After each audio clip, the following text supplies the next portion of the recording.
There Follows the Dark, Chapter 10. The dry earth of the Morn Grove was dusted with snow when Lux emerged from the mirror conjured by Keeper LeBlanc. It gave the grounds a wide, pale look to them, and Lux shivered as she approached the great black tree, which had grown fatter and more bulbous since she had helped Jinx expand it. Lux crouched and dug her hand down into the ground, scooping up a palmful of the brittle dirt. With the expansion of the tree came the widening of the ring of death that surrounded it.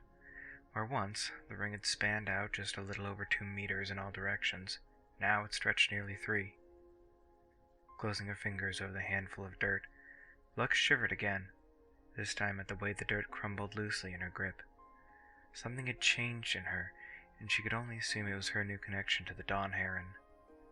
Prior to this, she had been able to feel the magic of the Elderwood to an extent. She would have had to be deaf, dumb, blind, and numb not to, but now it was clear as a perfectly strummed chord to her ears, and it hummed all around her.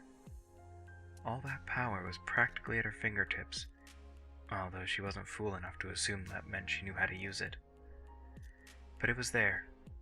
The magic was in the air and the sod and the roots and the trees. It was in the blood that pumped through every animal life and in the mist of every exhaled breath. This little circle around their home, was the lone exception. Magic was practically dead here. Somehow, Jinx was dredging magic out of the earth and the air of the Elderwood and funneling it into her tree. At least, Lux assumed that's what was going into the tree. It was an educated guess at best, since she wasn't sure how Jinx was doing it. The snow, at least, tasted familiar, which meant that Jinx had received a visitor while Lux had been away. Lux stood, dusted off her hand, and made her way up to the door.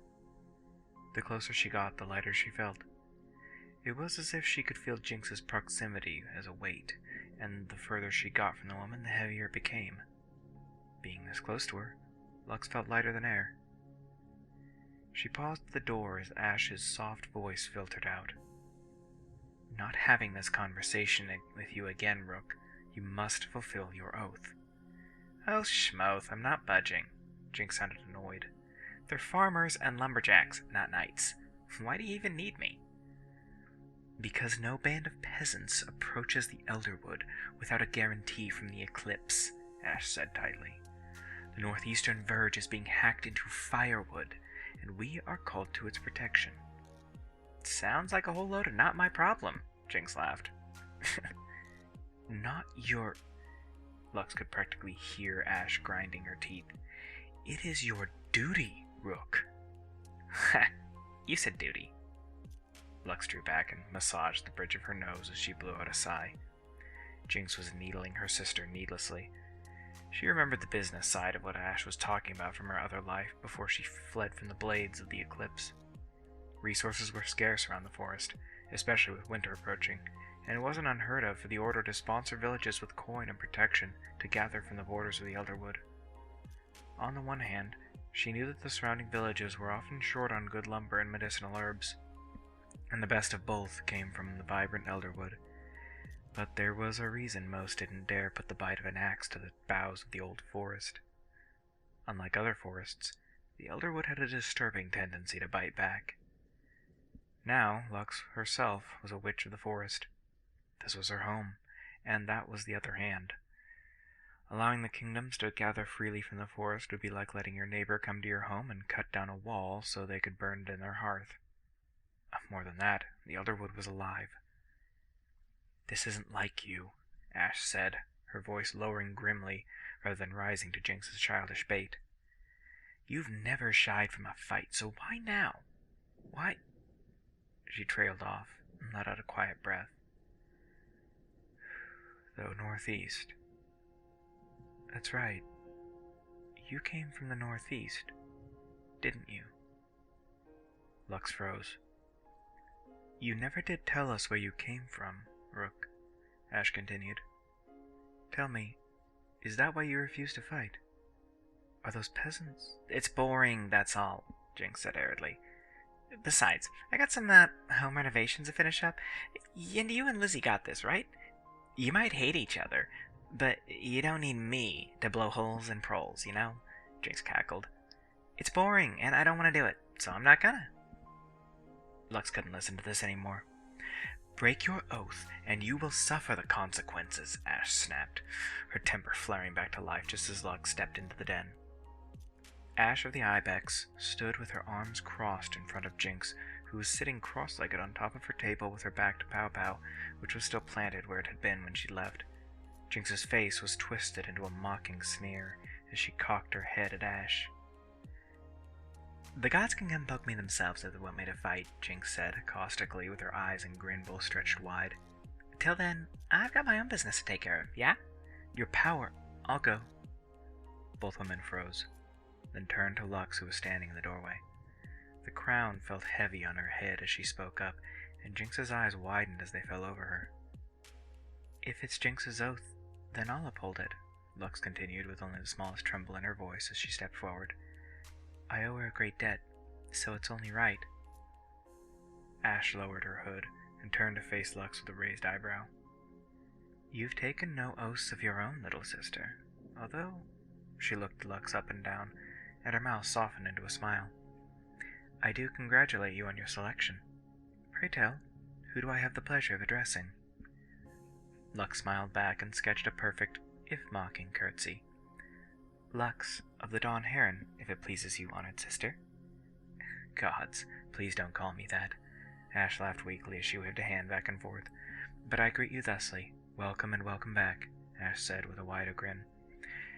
As I said, however, you've taken no oaths as of yet, and you've no responsibilities to fulfill until you do. Certainly not to this, she gestured back to Jinx, laggard who can't be arsed to defend her own borders. Jinx blew a raspberry at Ash, then kipped up from the table and moved past the pale woman to Lux's side. Her bright, black-pinned eyes were fixed on Lux, and her too-wide grin grew even wider. Hey, Blondie. Hello, Jinx. You didn't say it. Jinx's voice dropped 2 tones colder without warning, and Lux frowned. Didn't... Oh. Lux laughed as she brushed a few sunny strands from her face. I suppose I didn't. Ash looked between the two of them with a frown. Didn't say what? I'm home, Lux said, not looking away from Jinx, whose expression immediately warmed again. Jinx laid her hand along Lux's cheek, her long, lean fingers tracing the lines of Lux's cheek and brow, and Lux let her. It was a comfortable touch, and a familiar one, and there was little that Lux wanted more than to lead into it. Welcome home, Jinx said quietly. And welcome back.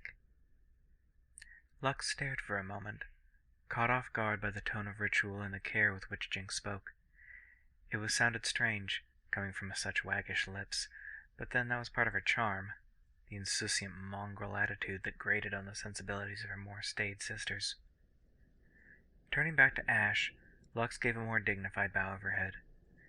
Sister Ibex, I accept Jinx's oath as my own to fulfill and to the extent of my meager abilities, Lux said. It was Jinx's turn to frown.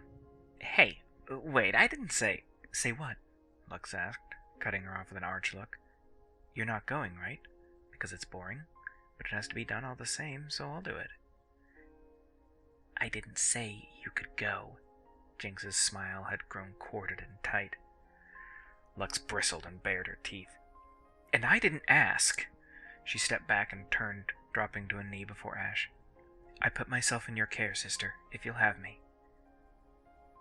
Equals do not bow to one another, Heron, Ash replied softly.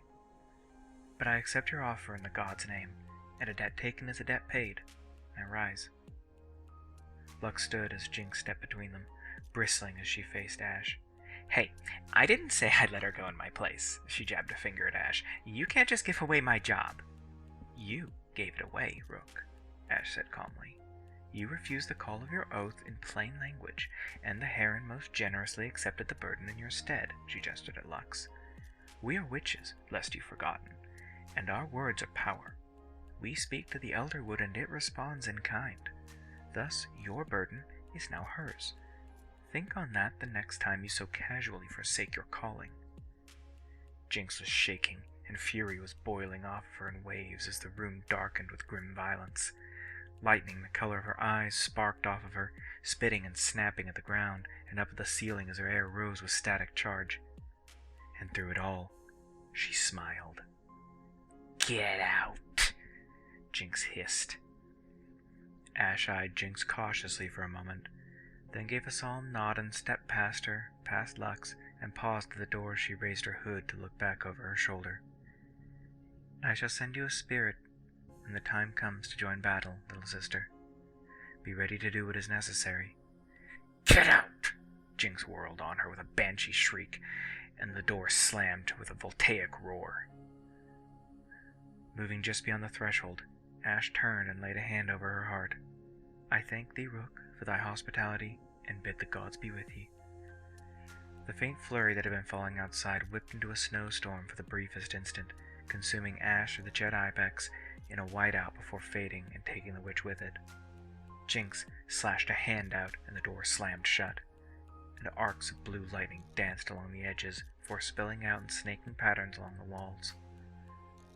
For a long moment, Jinx stood with her back to Lux, breathing heavily with ragged animal grunts rattling down her narrow chest, and Lux lowered her head to stare down at the floor. "You don't get to decide what I do, Jinx," Lux said. Jinx turned her head slowly, and Lux's breath caught hard in her chest at the absolutely feral look in her eyes. Lightning danced between Slara and Iris, lighting up the black-pinned darkness as pitched tears trickled down her cheeks and shadows around her deepened. "Jinx?" Lux said cautiously. For the first time, Lux felt a very real shadow of fear. Slowly, the sound of Jinx's breath mellowed, then faded, until Lux couldn't be certain she was breathing at all. Swallowing thickly, Lux approached and reached out to Jinx, who remained eerily still. "Please, Jinx, talk to..." Her fingers brushed Jinx's skin, and it cracked. Jinx's body flew apart with a sound like cracking glass, with a storm of black-feathered bodies. Lux shrieked, dropping to her knees as she threw her arms over her head while the room filled with the cacophonous cries of countless rooks. Her world dissolved into a riot of black feathers and bird cries, and the thunderous beating of great wings for several moments before finally the room fell blessedly silent. With shaky breaths, Lux lowered her arms and looked up. The room was empty. No birds, no feathers, but most importantly, no Jinx. Anger bubbled up in Lux's chest as she stood on quaking limbs. "So that's it?" Lux said hollowly. You're just gonna run away?" Silence answered her. "Don't you dare run away from me!" Lux yelled, as tears built up in her eyes and her throat constricted. She turned and stormed out of the house, kicking down the door, and stomping out into the open field where snow still lay silent on the ground. "Jinx!" Her calls fell on deaf ears, if indeed any ears were listening, and her voice made lonely echoes through the forest. Lux tightened her hands into fists as she dug her feet into the ground. This wasn't fair. She had been trying to take the burden from Jinx. If Ash was right, if Jinx had come from the northeast, then those people coming to cut down the forest might be friends, or even family. More than that, Lux was no great scholar, but she knew the meaning of a broken oath. It was said that to break an oath to a witch was to invite the worst sort of bad luck or disaster. Breaking an oath to one of the forest gods, though? That must be orders of magnitude worse. She couldn't and wouldn't let that happen to Jinx.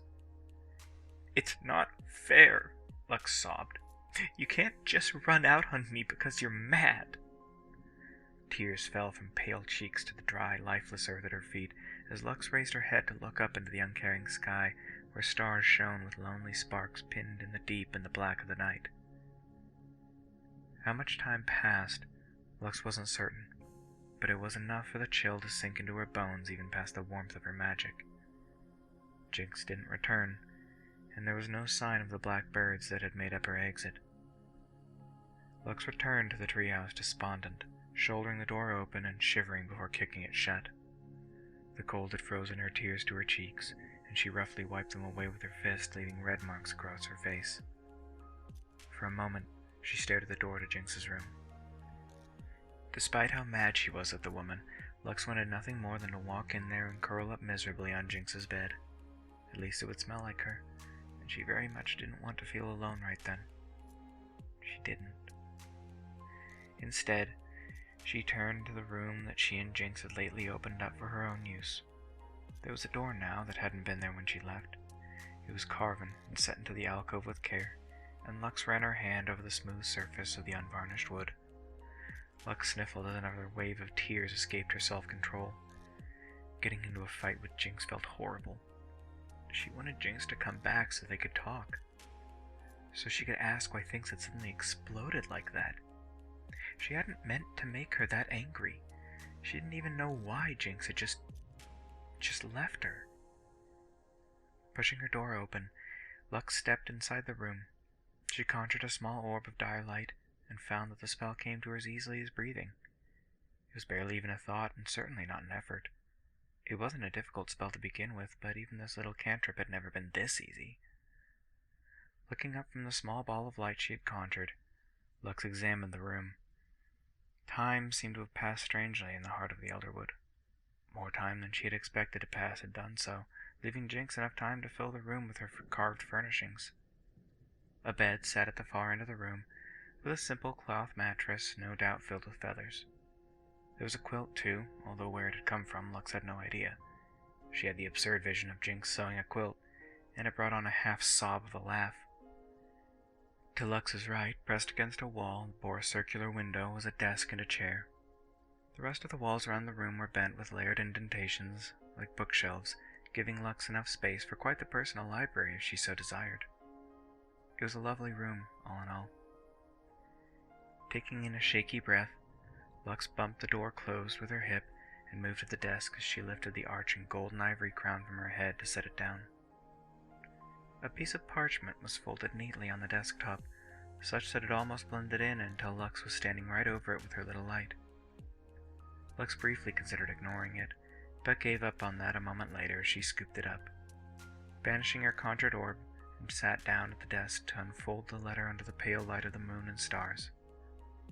The page was filled with a crabbed, tight scrawl of Jinx's handwriting. I'm not good at words. At saying them, I mean. Everything cracks in my head and I ramble. But it's a little easier when I write it down. It makes the words sit still. At least for a little bit. Anyway, this is your room. I made it for you. It'll always be yours, okay? No matter what happens, it will always be yours. I found you, Blondie. Just like I promised. I know you don't remember the promise. I don't even really remember it. I don't think I do, anyway.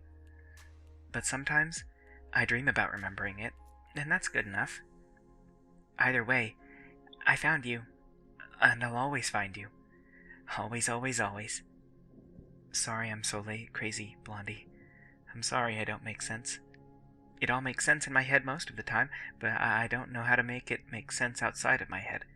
Every time I try, it just goes wrong. So I'm sorry if I make you mad.